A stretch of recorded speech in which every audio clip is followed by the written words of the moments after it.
aalis na lang ako. Ako na nga alis mag-isa. Okay, dahil mukhang sincere ka, tutulungan kita. Excuse me, saan dito ang kwarto ni Nancy?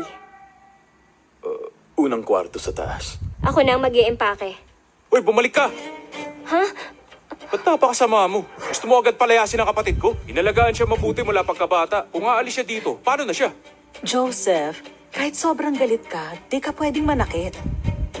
Sincere naman daw si Nancy. Dapat panindigan niya ang desisyon niya. Masyadong mabait lang si Nancy. Umiiyak na nga. Paano to naging kusa? Please, wag mo siyang pilitin. Isa rin siyang biktima. Alam mo kung gaano kasama ang magulang ni Nancy? Kung ibabalik natin siya, paano siya mabubuhay? Ayoko rin ng nanay na gano'n. Hindi ko rin to gusto. Buti ako yung napalitan noon. Kung yung best friend ko yun, baka ngayon nag-iiyak na siya dahil sa sama ng loob. Ako pang magpapakalma sa kanya. Ay, Nancy, di ka nila papayagang umalis. Ayaw mo rin naman.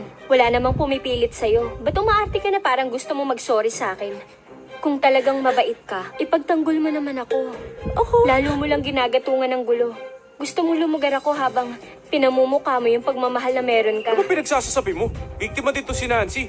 Prinsesa siya for 17 years habang sadya akong pinagpalit at inabandona. Ako talaga ang biktima dito. Si Nancy ang nakinabang.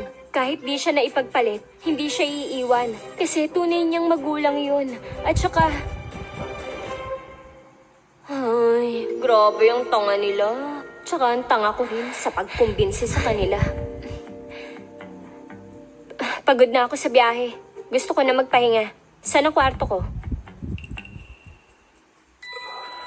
Dito lang po.